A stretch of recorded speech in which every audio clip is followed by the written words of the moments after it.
All right, here we are for part two, and it's only been a few minutes for me since I recorded part one. But hey, it may have been days since you watched part one, so I want to make sure that you don't forget that stuff at the beginning of part one. That may have been lost, all of that stuff about big ideas. I'm around. I want to help. Fun never ends unless you let it.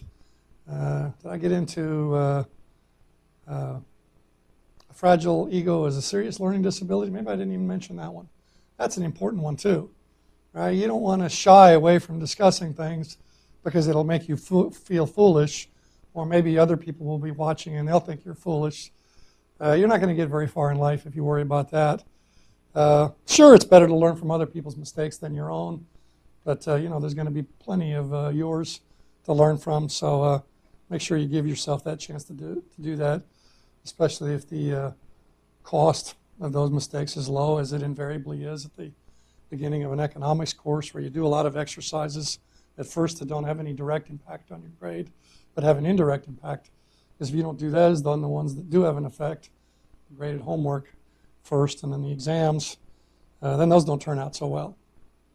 All right, so in that part one, which you may have watched days ago or just minutes ago, we left off with number 7 being about similar to number 2, and so I didn't make any additional remarks about institutions under that. So now we're ready to go on to number 8. And one of the reasons that I drew the dividing line between part 1 and 2 where I did was because some of these remaining big ideas are sort of macro-ish, more than micro-ish. But, and this, of course, this course is microeconomics. But you need to appreciate the big picture, at least for a few minutes, to have just sort of an overview of the overview before you get into the little pieces to kind of understand where they fit in. So that's how I view this first part. And then we're going to go to one of the other pages that I have here to look at a graph to illustrate how you need to look at all graphs. You do not want to memorize these little things with sticks and lines and ultimately triangles and you don't want to do that. That directly violates the fun never ends unless you let it. You're letting it. Okay, now admittedly you might want to be doing other things that are even more fun than studying an economics graph. But that's not always an option, and you have to think in terms of long-run fun, being a more successful professional versus long-run fun. You'd rather be out in the sunshine. Maybe not. It's August still when you're probably watching this. But anyway, you might want to be somewhere else other than watching a video or attending an economics lecture. So the last thing that we're going to do in this part 2 overview is to look at a graph, not to look at it per se, although that's helpful, but to think in terms of how all graphs need to be looked at so that when you finish studying, you actually do get to duh. And remember, that's how you know whether you've studied and studied enough, is you've gotten through the painful elaboration of the obvious, and now it's obvious. Maybe that's too strong a term. You're getting it. You understand it. You have an intuitive sense of, yeah, if we do that, that ought to happen most of the time. Or if this changes, then that ought to change. This should cause this. See, then you're sort of understanding it rather than saying, well, Doc said if this happens, okay, I'll memorize that. No, don't do that. Please don't do that. You may be able to fool enough of the questions enough of the time to pass the course to do that. But things come home to roost. Eventually you'll need that knowledge to be out there, and someone will have it and you won't. They'll get ahead and you won't. Sorry. And by the way, it turns out that people with some economics background are among the most highly paid people. So I have not just hope underlying what I just said. I have experience and data. If you have a better grasp of economics, you're going to be a better engineer, a lot of things, than if you've never taken an economics course or you just memorized your way through it and learned a little bit, and the rest of it you forgot 5 minutes after the final exam. All right, so number 8 on our list of big ideas in economics is that the macroeconomy undergoes, that's kind of Canadian accent, undergoes booms and busts. In other words, it grows faster for a while and slower for a while. Sometimes when it goes slower for a while, it goes all the way to negative. Remember 2009? My golly, some of you are still high school or even less than that. That's scary, given how old I am already. But anyway, remember 09, 08? Things were rough in a lot of places then, and that's because the economy went from growing pretty well in 2005 and 6 and 7 to growing not at all in a lot of places, and in negative growth, as we say, backsliding in a lot of other places. Not so good. Because we don't like ups and downs, sometimes we're willing to sacrifice, if we can achieve that through policy, faster growth in the booms for faster growth in the slower time periods, right? Moderating the busts a little bit. We're willing to pay having less dynamic booms to do that if we possibly can. So we're tempted sometimes to use policies, mostly changing the money supply or the federal government changing taxes or spending, to try to get the economy to quickly grow faster, sometimes slower, but mostly faster than it already is, hopefully before it starts growing faster on its own. See, and therein lies the temptation, or the reason that it's a temptation that we should resist, is because we may badly conceive the problem, we may misdiagnose it, or by the time we get around to actually implementing a redress to try to get it to grow faster, it may already be growing faster. It may have already on its own left leave the bust part of the ups and downs, and then we may make a fast growth even faster with its own down consequences. Kind of like if we step on the gas pedal going downhill, we may lose control, and it may start going too fast, and then we may have problems, a different set of problems, a little too much optimism, a bubble that may burst, if you've heard that term. All right, number 9 on our list. It's sort of macroeconomic, but introduces us to a fundamental aspect of the microeconomy, namely, we need trade. We need trade. I don't use that N word lightly. You'll discover that need is the N word, a 4-letter word in economics.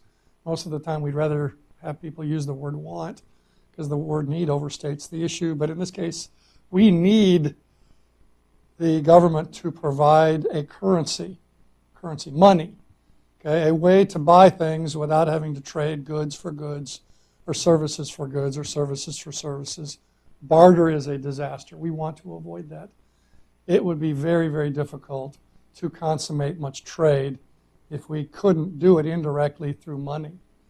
Okay, so once we need money to avoid barter, to consummate trade, see, trade, we don't have that, we can't specialize in what we're best in. We all have to be kind of self-sufficient, because we can't do much trade, and wow, we'd all be poor if we all had to produce most of the things that we consume for ourselves. Okay, so money is a big deal, and once money becomes a big deal, by that I mean not just having some, but I mean for the economy, having enough in circulation is a big deal, but it's not obvious how much too much is, or how much too little is. We know that at some point, if we print too much money, if we put too much in circulation, we being the government in this case, that we're going to get price inflation, which is not good, is to change how much we can buy with a given amount of money. That creates all kinds of issues, uncertainties, and problems that bring the economy down eventually, although at first the ride may seem kind of pleasant, especially if your income is growing a little faster than the average rate of increase. Might even seem good for a while. But we want to avoid inflation. So in recognizing that we need money to foster trade, to avoid barter, we need to know how much the right amount is. And somehow that seems to have changed in the last few years. The last few years have made me glad that I'm not a macroeconomist in my ways of earning a living. I've taught macroeconomic principles. I'm glad I'm not now. And I'm more comfortable teaching microeconomics in part because the last few years we doubled and tripled the amount of money in circulation. And there wasn't, or at least there hasn't been any yet, across-the-board price inflation. So I'm kind of scratching my head. It's like, what happened? The amount of money that's the right amount of money that the economy will tolerate without price inflation, will support exchange specialization, seems to have grown quite a bit, and I don't know why. I have some ideas why, but I don't know for sure why that is. Anyway, money is absolutely essential to foster specialization in being in the things that firms and individual people are best at. But we're not as sure as we used to be how much the right amount of money is and whether we need to increase it at any given point in time or whether we've already got the right amount and we better not increase it. As you know, if you keep up with the news at all, you know a lot of places in the world have produced too much money. They put too much money in circulation. And they've got massive price inflation and their economy's gone in the tank as a result. So far we've resisted that temptation, or at least that outcome. And hopefully we'll continue to do so, which highlights big idea number 10 is that central banking is a hard job. Central banks, which in the United States is the Federal Reserve System, have a tough job, especially now that they've been asked to do more than just focus on how much money should be kept in circulation and then keep that amount of money in circulation. They've been asked to help fine-tune the macroeconomy to ameliorate the ups and downs. And it's hard to have two goals with only one tool. So anyway, central banking is a tough job, but somebody's got to do it because there isn't any alternative to having some reliable, limited source, but not too limited source of cash and other immediately liquid ways of paying for things and not having to rely on barter. The 11th big idea in economics, I've added it myself, you won't find this in the book, is that it's very important that we have a diversity of talent and passion for doing different things. And we're not all the same, and we like different things, and we're better at different things. That's that passion and diversity. And that's important. And it's important that we harness it because otherwise it's going to be tough to get a lot of things done. Look around you on any given day or minute and think of all the jobs you are very relieved you are not doing, but you're very relieved that somebody else is. Well, see, we achieve that in our economy by recognizing the importance of diversity in talent and passion. Okay? So we educate people to do different things. And we facilitate that because we have trade so that when you produce a lot of something, you can trade most of it for all the other things you want. So we have cash and checkable deposits facilitated by our central bank, the Federal Reserve, as a way to have indirect trade. And therefore, we can specialize in things, and by golly, we better for our individual happiness and for the economy's productivity. Let me just throw out an example that I hope it doesn't make you mad, but it will make you think about things. This is a touchy example. I've thought about this. This is an example of why people need to be able to think about things without labeling people in certain ways and assuming that they've formed even an opinion about them, certain things, just because they throw it out as an issue. Here it is. I had this thought many years ago when I heard some women on the radio. I lived in Hawaii at the time. Now you're thinking, I thought this guy was kind of nuts. Why did he leave Hawaii for Texas? I can get into that another time. You're lucky that you can take a vacation in Hawaii, that's one of our 50 states. But probably you want to live in Texas. Maybe not one of the other lower 47, but certainly Texas. All right, so what was going on there in Hawaii several years ago that made me think of this example that I want to propose to you as a way of thinking about why we should have impersonal markets. Markets aren't people, they're just a balancing result, keeping supply and demand equal in the short run, as you know, rationing out's available in the short run. And that produces results sometimes we don't agree with for maybe good reasons. And the question is, what should we just tolerate them because the consequences are worse by not tolerating them, or should we risk tampering with them? Anyway, here's the example. These women in Hawaii were talking about hiring nurses. Okay? Nurses tends to be a profession dominated by women. But here's the thing that at the time knocked my socks off. They said we prefer hiring men. Okay? Now, I didn't say they paid men more. I don't know whether they put that in action. But in the long run, if that's a widespread feeling, if many firms, for whatever reason, whether it's just pure discrimination or actual meaningful differences between men and women in producing certain things, either way, if there's a preference, whether it's guided by prejudice or actual productivity difference, is going to ultimately yield differences in average wages. So, women are obviously not on the prejudice side. They're not prejudiced against women. So what was going on there? Why did they prefer men over women, given that they are women? Well, it turns out that men are less likely to leave the labor force to have children and care for children once they're born. That creates that fact. It's not as much of a fact now as when I heard that. That was back in the mid-'80s. It was more of a fact then. But I think that's still true. That fact that women are more likely to enter the labor force and then leave for childbearing and child rearing is a factor in the back of the minds of people doing hiring, a risk in hiring a woman that doesn't exist with hiring a man, that changes the willingness to pay for men versus women. Now you might know that's not fair, and because, okay, maybe it's not fair. That's why economists focus on efficiency, because it's hard to put a handle on a objective definition of fair. But in an impersonal market, absent government intervention, that fact that there's somewhat less risk of labor force exit with men than with women is going to result in a higher willingness to pay by some people for men versus women. So,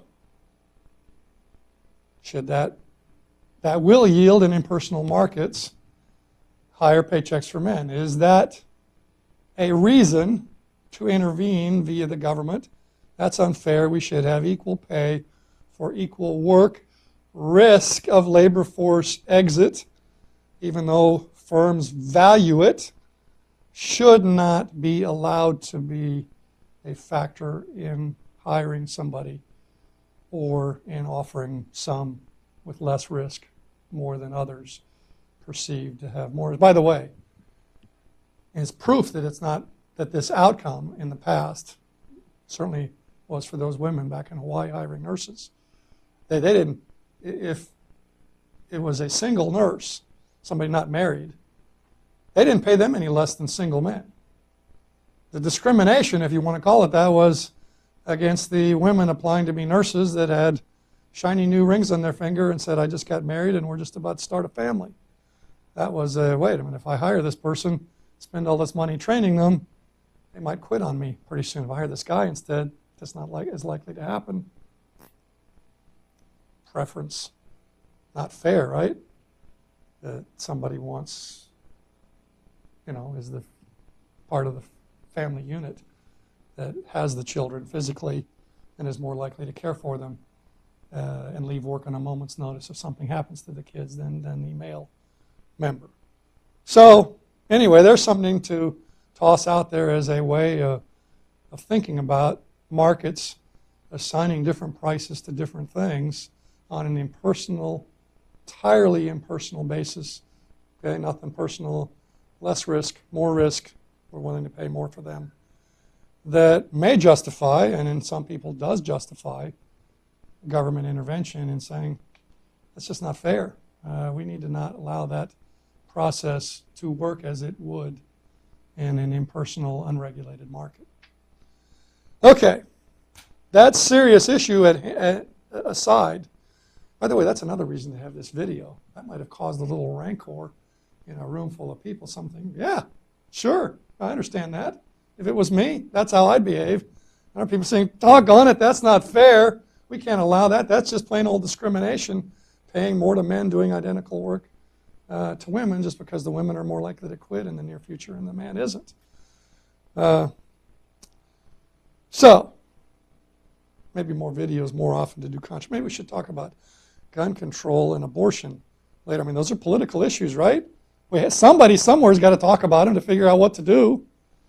But boy, they're not easy to talk about, and if you talk about them in the wrong way, or race relations, whoa, talk about that being in there. There's another one. If you talk about that, that's a career endangering thing. You might use the wrong words to describe things, or somebody might think you're making an assumption. Anyway, so there's a pet peeve of mine that it's difficult to talk about things. More difficult than it should be when certain things need to be talked about, and it needs to not be assumed that somebody is prejudiced or holds some kind of a grudge or is trying to guide people to certain conclusions, just trying to throw it out there to get people to talk about things.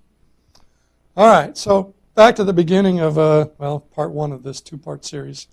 The biggest idea of all is that economics is fun. Of course, it's not necessarily fun, and some parts of it are more fun than others. But you can make it more fun if you decide that it is. One of the reasons that you can decide to make it more fun is that the more people understand economics, and really do, the better the world is that we'll live in, because people will make better choices for themselves, and they'll make better choices when they go to the polls. They won't vote for somebody that they wish later they hadn't voted for based on, whoops, I didn't know the world worked that way. I didn't know that that promise that they wanted to keep was one that they shouldn't have promised and wish they hadn't promised. And I sure wish they hadn't promised it. All right, so I'll leave it there and move on to the final aspect and element of this part two of this introduction and overview by flipping over to a couple of things. Whoops. Let me go back here because I don't want you to be distracted by looking at two graphs at the same time. So let me flip over. Here it is. Oops, going to cover the second one. I'm going to talk about the second one, but I want you to stay totally focused on the first one first. And most of your graphs will have an XY axis on it. It'll be relating to things. This is an unusual case, but hey, I'm the big picture doc. That's actually one of my email addresses. And so I want to present the big picture and show how microeconomics fits in with this macroeconomic overview. All right, so microeconomics looks at the behavior of households and the behavior of business firms, and sometimes it's applied to look at the behavior of the government. Okay, there are two kinds of markets, ones in which resources are sold, like land, labor, and capital. The other kind of markets is product markets, where goods and services are sold. Households earn money, are sellers in resource markets. Okay, hence the dollar flow this way. And well, they're not going to get all the money that comes out of the business firms, because some of it's going to leak out as income tax. Of course, some of it will come back in the same way, because some people have their employment not by business firms but by the government. Then households have their disposable income after taxes, and some of that's going to go into savings. Okay, and some of that will come back into the product markets via the purchases made by those who borrow those savings to make investments. And also the government will be using its money from income taxes and taxes on consumption taxes, to pay government employees and to purchase goods and services. So, two kinds of markets, two or three participants. What's going on in the microeconomy, or the micro view? Households are trying to maximize their share of this and get as much as possible in terms of satisfaction from their participation in product markets. Firms are trying to get as much as they can out of the money that's flowing through product markets by producing the most highly valued products relative to their production cost, make profit. And they are and they're trying to purchase the resources that they need. Yeah, you need some resources to make products, that they need to make their products as cheaply as possible. So they're trying to spend as little as possible to make as much as possible from this market. Okay, so there's your big picture view of that. And the microeconomic part of that general overview. Last but not least in this overview of microeconomics is a brief lesson in what you need to do. I'm using the N word a lot today. I'm not going to use it too much more this semester, but I'm trying to get you to approach this in the most productive way possible. So these are definitely needs. All right, so quite often we draw graphs to model the relationship between the things on the x-axis and the things on the y-axis. Okay, in this case, we want to model the issue of scarcity. Okay, and so one of the ways of doing that is by drawing a production possibilities frontier. That's what this line is. As the word frontier implies, it depicts the limit on how much we can produce with existing resources and current technologies. Okay, so for example, if you allow me to run off the screen for a minute to get a pen, it means that, now let me use the existing numbers on here. Never mind that point. Let's call this point G. It is not possible to produce 120 units of defense while also producing 180 units of all other goods. Okay, AOG for all other goods. It is beyond our current abilities, so therefore it is a point beyond the frontier. Okay, I'll try to look up every once in a while rather than talking to my graph. But I do have to look at what I'm pointing at. All right, so what you need to do with all graphs is to think about shapes. It's bulging outward. It's sloping downward. Okay, and starting points and what they mean. Okay, so what does this one mean? This says that one production possibility is 120 units of defense, and try to cope with the abstractness of it. What you're saying, what's 120 units of defense? Go with it. Just assume that it's some homogeneous commodity. And yeah, that's a challenge sometimes. Okay, so one of the production possibilities, point C, is 120 units of defense, but nothing else. 0, all other goods.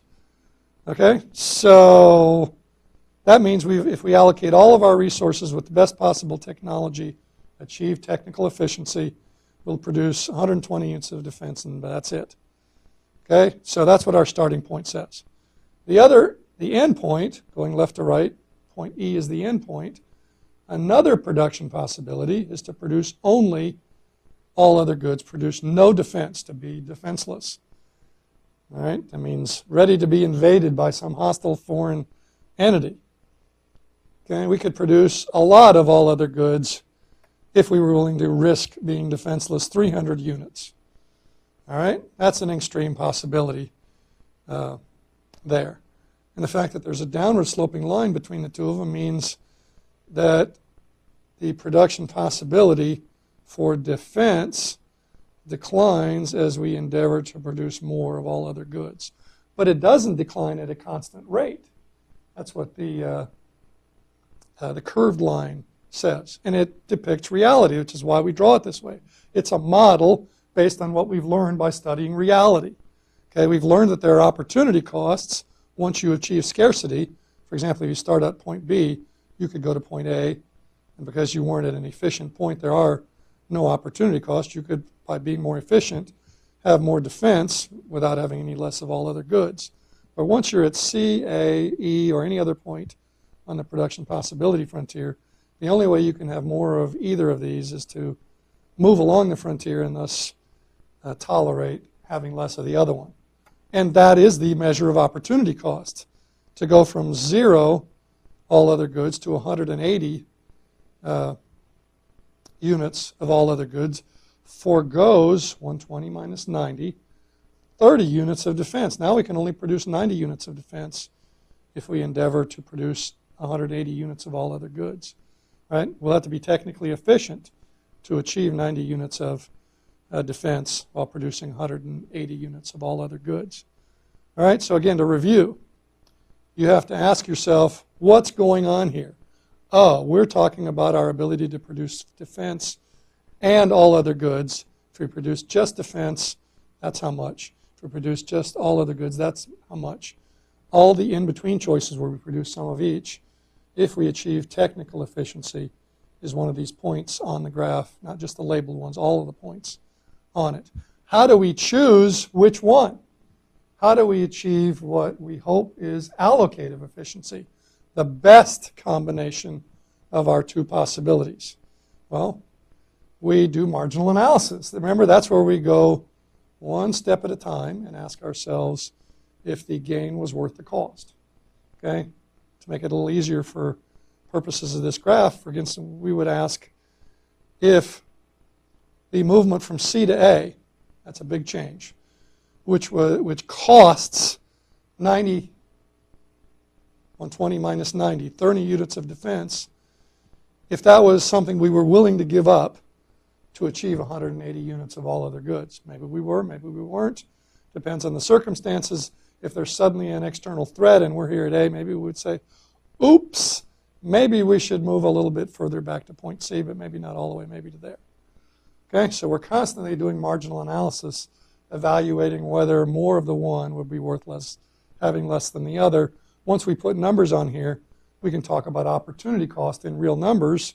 For example, we can say that to produce another 120 units of all other goods, starting at point A, we'd have to give up 90 units of defense and leave ourselves defenseless. Probably we would decide that that big of a jump was not worth the cost to be defenseless, but maybe we would be willing to be here. Maybe the world's looking pretty safe and it doesn't look like we need to produce a whole lot of defense, less than we had been producing. All right, so these same things you have to do exactly with all the other graphs. Let me just quickly go to one of the others back here on this first page. So if you're looking at this model, you would ask what point A says. Well, it says that the most anybody would be willing to pay for this good is this dollar amount. I know there's no number there, but if we put a number there, currently they're able to buy it at this price. They're pretty happy. They would be willing to pay that. They only have to pay that. Okay, B says that's the minimum amount that it takes anybody to spend in order to produce a unit of this good, and then it goes higher from there. Okay, this point down here that I didn't label says if we gave it away, that's how many people would take. Okay, gave it away in terms of money. Remember, even if there's a zero money cost, there may be still other opportunity costs, handling, storage, etc. I'm not going to talk about Q wrong, it says there. I will later in the semester, but not here. So that wraps it up. We're done with the intro overview, and I might have taken between the two halves a little more than an hour and 15 minutes, but we can catch up with that or have some serendipity out of it. More than you paid for. I know, more than you normally have to study, but more than you paid for out of it. You know, that's one of the interesting things about a college education. If you voluntarily talk longer than you have to, people will get mad. I know in most cases, well, you got to go off to another class and you're being held responsible for what they're saying. But it is bizarre, even so, because it seems like the only market in which people want as little as possible for their money. Yeah, they want the prestige of having gotten a degree from a esteemed university, but they want to put in as little work as possible in getting there. Anyway, at your service, we'll move on from here, mostly in